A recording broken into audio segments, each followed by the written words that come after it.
Okay, good afternoon and thank you for joining us. Today we have Callum McFarlane to preview our FA Cup semi-final on Sunday. We will begin in the usual way with Gail Davis and Sky Sports News. Off you go, Gail. Hi, Callum. There you are again. Here we go again. Slightly different circumstances for you this time, because this time you've come from having having a front row seat of what's gone on in the last few months. So, in your mind, what's gone wrong, and how are you going to fix that? How is this team actually going to look any different under you? Yeah, it's not my place to say what's gone wrong or what's gone wrong or what's gone right. It's my full focus is on Leeds. I've got a massive game on Sunday, so all I am thinking about is Leeds as a team, weaknesses, strengths, our strengths, our weaknesses, and how we're going to prepare for that game. It's literally my focus. You say that you don't want to dwell on what's gone wrong, but you're part of that coaching setup where things have gone wrong, and unless you know what they are, how do you put them right? I didn't say I don't know what they are. I said I'm not going to discuss them today. And all our focus is on is improving the team performance for Leeds United. When you had the job last time, you talked about the respect you immediately got from those players, having come up from working in other parts of Chelsea. This time you have been in and amongst them, and there's clearly a disconnect between what's gone on with the players and the manager before. So have you had to have a clear the air meeting? Have you drawn a line under it? What have you said to them about the past, where you are now, and what you hope for the rest of the season?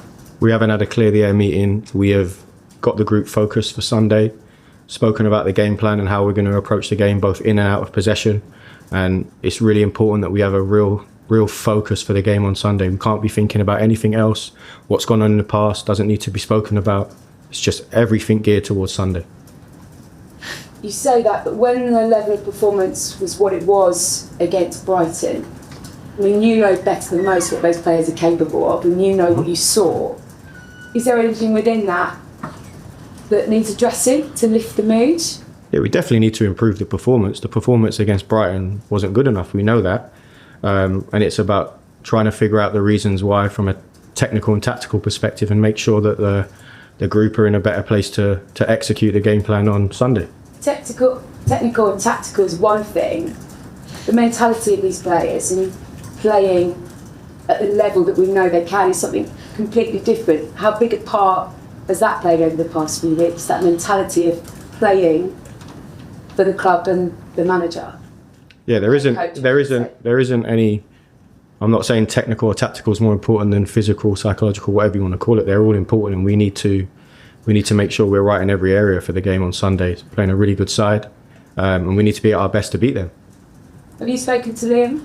I spoke to Liam. Did you? And did he have a chance to say goodbye to the players? Because obviously it was a day off, wasn't it, on Wednesday when Club parted company with him? Yeah, I'm not sure how he's done that or how that's been done. I spoke to him on the phone on Wednesday, it must have been, I think it was. How was he? Yeah, he was good. It was a good conversation. I've got a lot of respect for Liam. I didn't know him before he came to the club, and he welcomed me in brilliantly and made me a part of his staff. So I have a really good relationship with Liam, and I'm gutted that it hasn't worked out.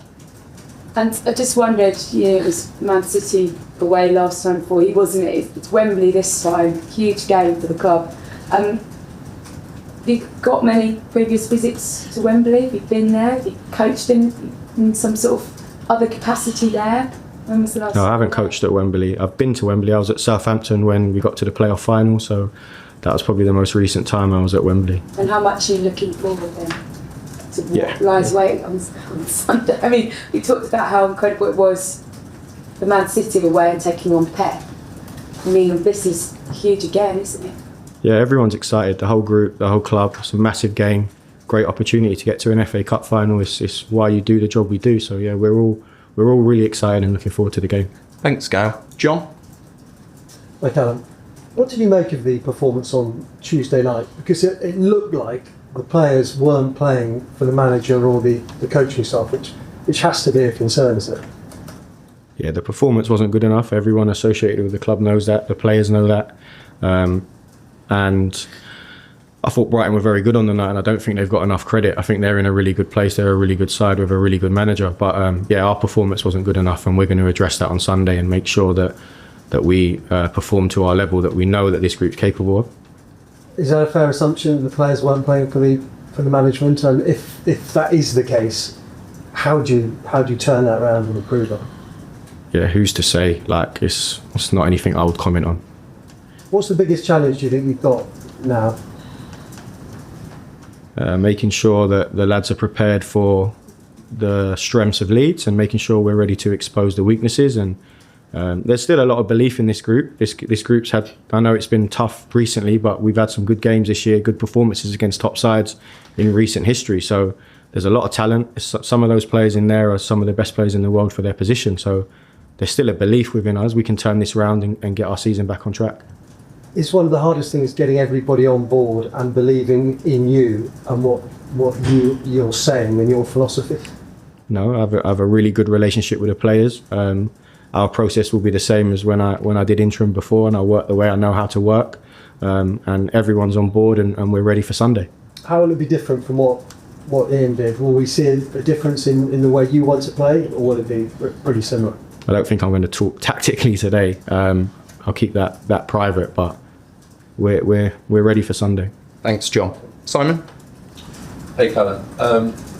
Is the dressing room united? Like, we talk a lot about sort of issues with Liam, but is the group united together? Because obviously some players sort of seem to be quite vocal about what's been going on, and others perhaps were more sort of focused on Chelsea and getting the best out of the season. Yeah, we've spoken to the group about the remaining games and what's still to play for, and from my perspective, the whole group are united in the fact that we want to try and win every single game from now to the end of the year. Make it as simple as that, and we start that on Sunday. So again, the same thing I'm saying to you guys is what I'm saying to the players. Let's just get the next 3 days right. Let's make sure we're ready for Leeds and make sure we're performing well against Leeds, and we'll go day by day on that. Do they have to inevitably take responsibility as well for what's happened?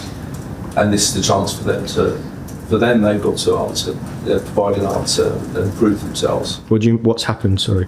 As in the Liam going, they've got to take their share of responsibility, and that they sort of got to own Chelsea for what's happened as well. Yeah, of course, they're on the pitch. They're top players that can perform at a really high level, and that hasn't happened for whatever reason, and they'll take their responsibility in that, of course, but you've got to adapt, you've got to move on, you've got to be ready for the next challenge, and the next challenge is Leeds. Thanks, Simon. Can I just quickly ask about team news? There's quite a few injuries, like Estava, is Cole back, is Pedro back?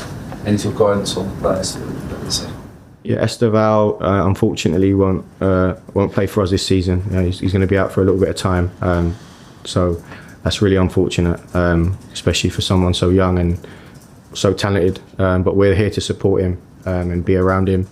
João and Cole, they trained. They're in a good place. We don't know yet, so we've got another day tomorrow where we'll have a look at them and make a call after that. Thank you. Thanks, Simon. Carrie? Hello. Just following up from that and say it's a bit of a close call on João and Cole. Any chance that either of them are ready to start rather than just come off from the bench, Stuart? Yeah, we hope so. Yeah, they're going to train tomorrow, and we'll make a call after that. So yeah, we're hopeful. So one or two of them pushing for a start. Good. With Estava, is there a chance that he can make the World Cup, or is there a realism that that's going to be too soon for him? I'm not sure on that, if I'm honest. I just know that he won't be available for us, so I'm sure he's very hopeful he can make the World Cup, but I don't know on that. This is an historical rematch of the 1970 FA Cup final. With your experience going to Wembley with Southampton, what can you take from that experience? Have you spoken to any other coaches about leading Chelsea out to Wembley, where they've had great success in the past, but recently just come under the last hurdle? Yeah, Leeds and Chelsea is always a big game. There's a rivalry there for various reasons.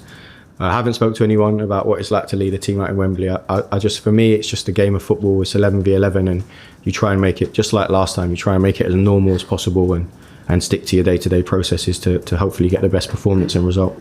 I know you say you don't want to give too many tactics away, but we saw a really fluid attack that you experimented with in your spell over 2 matches. Is that something that you enjoyed implementing and could look to again this weekend? Yeah, we want to take control of the game. We want to play our game. We want to play the game that suits the players in our group the best. So, yeah, we want to be aggressive and attack the game. João Pedro, Cole Palmer, such important leaders on the pitch. I'm wondering if Cole's not there and it goes to penalties, as it has so often with Leeds United's recent games, who would be the first leader to step up and take a penalty? I'm not sure on that one. Thanks, Carrie. And we'll finish this section with Rob. This is going to be a very different job probably for you to when you did it back in January, purely because of what's at stake on the pitch between now and the end of the season. How prepared are you personally feeling for what's been asked of you? Because obviously you've had a lot more time around the first team squad now. Do you feel better equipped than, because it was all a bit of a whirlwind, wasn't it, in January? Yeah, it's still a whirlwind when what happens. No one expected that to happen, but I think you made a valid point. I've worked with the group for 3-4 months now. I've got relationships with the players. I've got a better understanding of where they're at mentally and psychologically. So it's a very different task. Yeah. Liam obviously brought you into the first team setup. Have you been given any indication of what's going to happen to you and maybe some of the other backroom staff beyond the end of this season? All I've been made aware of is that I'll take the team on an interim basis until now to the end of the season. Beyond that, I'm not sure. And like I said, we're just focused on day to day and game to game. Okay. Thanks, Rob, and thank you, everyone. Cameras off.